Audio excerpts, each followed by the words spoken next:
नमस्कार, मी Rajratna Jondhale. Top news मराठीमध्ये आपलं स्वागत. 5 राज्यांच्या विधानसभा निवडणुका झाल्या आणि त्याचे एक्झिट पोल आज अखेर पुढे आलेले आहेत. एक्झिट पोलनुसार जर ही 5 राज्य जर पाहिली तर पश्चिम बंगाल, आसाम, केरळ, तामिळनाडू आणि पुद्दुचेरी अशा 5 राज्यांमध्ये विधानसभा निवडणुकीचे जे आहेत एक्झिट पोल आता पुढे आलेले आहेत आणि या सगळ्या राज्यांमध्ये नेमक्या कोणत्या पक्षांना फायदा होतोय, नेमक्या कोणत्या पक्षांना फटका बसतोय, हे सगळेच या बाबतीमध्ये आकडेमोड सांगणारे जे आहेत ते एक्झिट पोल पुढे आलेले आहेत आणि या लाईव्ह मध्ये आपण त्याविषयी चर्चा करणार आहोत. या लाईव्ह मध्ये माझ्यासोबत आहे माझा सहकारी संकेत देशपांडे. संकेत, 5 राज्यांच्या विधानसभा निवडणुकीचे मतदानाची प्रक्रिया पार पडलेली आहे आणि आता एक्झिट पोल पुढे आलेले आहेत आणि पश्चिम बंगालमध्ये सुरुवातीला आपण पश्चिम बंगालकडे जाऊयात. पश्चिम बंगालमध्ये जे पाहिलं तर धक्कादायक जे आहेत एक्झिट पोल पुढे येत आहेत. ममता दीदींना थेटपणे फटका बसताना दिसतोय, भारतीय जनता पक्षाला फायदा होताना दिसतोय. निश्चित राजरत्न 15 मार्चला केंद्रीय निवडणूक आयोगाकडून 5 राज्यांच्या निवडणुकांची घोषणा जी आहे ती करण्यात आलेली होती, ज्याच्यामध्ये प्रामुख्याने पश्चिम बंगाल, केरळ, आसाम, तमिळनाडू, पुडुचेरी आणि या राज्यांची घोषणा जी आहे ती झाल्यानंतर प्रामुख्याने आज दुसऱ्या टप्प्यातलं पश्चिम बंगालमधलं मतदान जे आहे ते पार पडलं. पश्चिम बंगालमध्ये 2 टप्प्यामध्ये मतदान झालं होतं. उर्वरित 4 राज्यांमध्ये एका टप्प्यामध्ये मतदान जे आहे ते झाल्याचं पाहायला मिळालं होतं. आणि हे दुसऱ्या टप्प्यातलं मतदान पार पडल्यानंतर अर्थातच एक्झिट पोल जे आहेत ते समोर येताना पाहायला मिळाले आणि या सगळ्या एक्झिट पोलमध्ये तृणमूल काँग्रेस, ममता बॅनर्जींचा जो पक्ष आहे, जो 2011 पासून सलग पश्चिम बंगालच्या सत्तेमध्ये आहे, या सत्तेला मात्र कुठेतरी हादरा बसताना पाहायला मिळतो. एक्झिट पोलच्या अंदाजानुसार पश्चिम बंगालमध्ये खेलाखोबे झालेला आहे आणि भारतीय जनता पार्टीचं सरकार हे पश्चिम बंगालमध्ये येईल अशी स्थिती ही एक्झिट पोल नुसार प्रामुख्याने वर्तवण्यात आल्याचं पाहायला मिळतं. एकंदरीत राजरत्न जर आपण पाहिलं तर पश्चिम बंगालमध्ये 294 इतक्या जागा आहेत आणि बहुमतासाठी 148 इतक्या जागा लागणार आहेत. यामध्ये प्रामुख्याने मॅट्रिक्स या ज्या संस्थेचा एक्झिट पोल आलेला आहे, या मॅट्रिक्सच्या एक्झिट पोल नुसार 146 ते 161 पर्यंत भारतीय जनता पार्टी जाऊ शकते. काँग्रेसला मात्र या ठिकाणी एकही जागा मिळणार नाही असा मॅट्रिक्स संस्थेचा अंदाज आहे.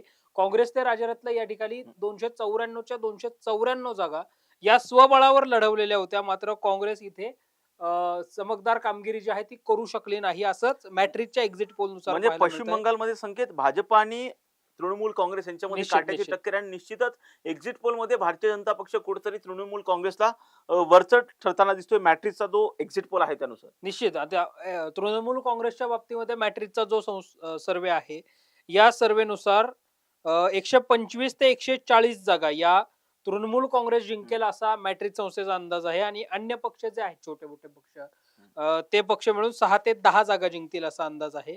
म्हणजे नेक टू नेक लढाई अशी तृणमूल काँग्रेस आणि भारतीय जनता पार्टीमध्ये या मॅट्रिकच्या एक्झिट पोल नुसार आपल्याला पाहायला मिळते. सोबतच चाणक्य स्ट्रॅटेजिकचा जो एक्झिट पोल आहे, या चाणक्य स्ट्रॅटेजिकच्या एक्झिट पोल नुसार भारतीय जनता पार्टीला 150 ते 160 म्हणजे इथे सुद्धा स्पष्ट बहुमतामध्ये भाजप चाणक्य स्ट्रॅटेजीच्या सर्वेनुसार येताना पाहायला मिळतंय. या इथे 140 ते 130 ते 140 जागा या तृणमूल काँग्रेसला मिळतील, 6 ते 10 जागा अन्य पक्षांना मिळतील. चाणक्य स्ट्रॅटेजीच्या सर्वेनुसार सुद्धा काँग्रेसला इथे एकही जागा मिळणार नाही असा म्हणजे अंदाज आहे. सुरुवातीचे जे तू 2 एक्झिट पोल सांगितले त्यामध्ये जर पाहिलं तर दोन्ही एक्झिट पोल मध्ये भारतीय जनता पक्ष आघाडीवरती दिसतोय, तृणमूल काँग्रेस पिछाडीवरती दिसतोय. संकेत, तिसरा जो एक्झिट पोल आहे त्या पोल डायरीनुसार जर आपण पाहिलं तर पश्चिम बंगालमध्ये काँग्रेस पक्षाला जर पाहिलं तर काँग्रेस पक्षाला जे आहे त्या ठिकाणी तृणमूल काँग्रेस पक्षाला अवघ्या 99 ते 127 जागा वरती समाधान मानावं लागते. तर दुसऱ्या बाजूला भारतीय जनता पक्षाला 142 ते 171 जागांवरती जो आहे जागा मिळतील असा अंदाज जो आहे तो पोल डायरीने जो एक्झिट पोल दिलेला आहे त्यानुसार व्यक्त करण्यात आलेला आहे.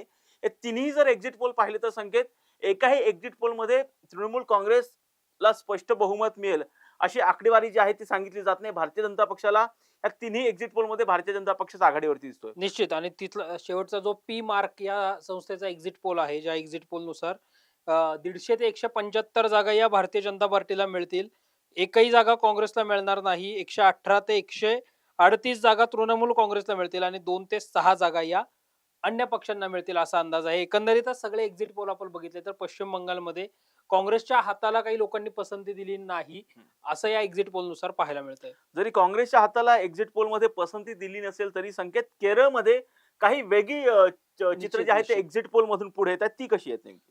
केरळमध्ये प्रामुख्याने डाव्या पक्षांना जो आहे तो कुठेतरी धक्का बसताना पाहायला मिळतोय आणि केरळमध्ये सत्तांतर होईल असा अंदाज सगळ्या एक्झिट पोल नुसार प्रामुख्याने पाहायला मिळतोय. केरळमध्ये काँग्रेस प्रणित UDF सत्तेत येण्याची शक्यता व्यक्त केली जाते. पीपल्स पल्सच्या सर्व्हेनुसार डाव्या पक्षांची LDF जी 55 ते 65 जागांवर राहील, तर UDF 75 ते 85 जागा वर येतील. अन्य पक्षांना तिथे 0 ते 3 जागा मिळतील. माय ॲक्सिसच्या सर्व्हेनुसार 78 ते 90 जागा यांना मिळतील UDFला. LDFला 49 ते 72 जागा मिळतील. अन्य पक्षांना 0 ते 3 जागा मिळतील.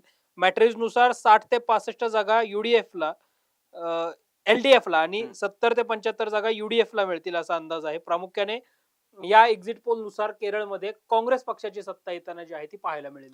संकेत, आसामचं चित्र कसं असणार आहे? आसाममध्ये पुन्हा एकदा एनडीएची सत्ता येताना दिसते, कसं आहे? निश्चित राजरत्न, आसाममध्ये जर आपण पाहिलं तर तरुण गोगोईंच्या रूपानं 15 वर्ष काँग्रेस पक्षाची सत्ता होती. मात्र मागच्या 2 टर्मला जर आपण बघितलं, अगोदर सर्बानंद सोनेवाल आणि नंतर आता 5 वर्ष हिमंता बिस्वा शर्मा यांच्या माध्यमातून भारतीय जनता पार्टीचा कमळ ईशान्य भारतामध्ये फुलला आणि आता सुद्धा ईशान्य भारतामध्ये अर्थात आसाममध्ये कमळ जे आहे तेच सत्ता राखताना पाहायला मिळेल. अर्थात भारतीय जनता पार्टीची सत्ता तिथे येताना पाहायला मिळेल.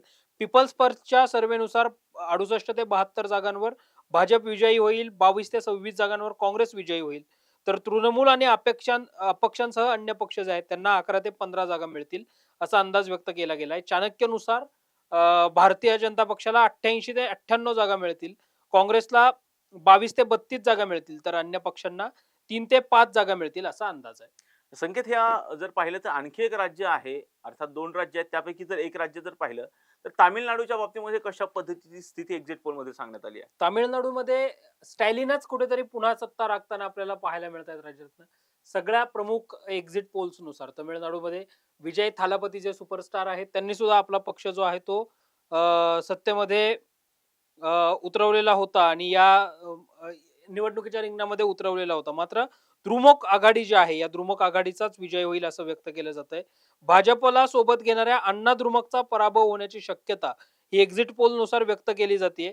अण्णा द्रुमुक पक्षाला तिथला जो द्रुमुक पक्ष आहे जो स्टॅलिनचा आहे त्याच्यामध्ये 125 ते 145 जागा त्यांना मिळतील. अण्णा द्रुमुकला 62 ते 80 जागा मिळतील. तर अभिनेता विजय थलपती यांच्या पक्षासह अन्य पक्ष जे आहेत त्यांना 20 ते 30 जागा मिळतील असा पीपल्स पल्सचा अंदाज आहे. मॅट्रिकच्या अंदाजानुसार 122 ते 135 जागा या द्रुमुकला मिळतील.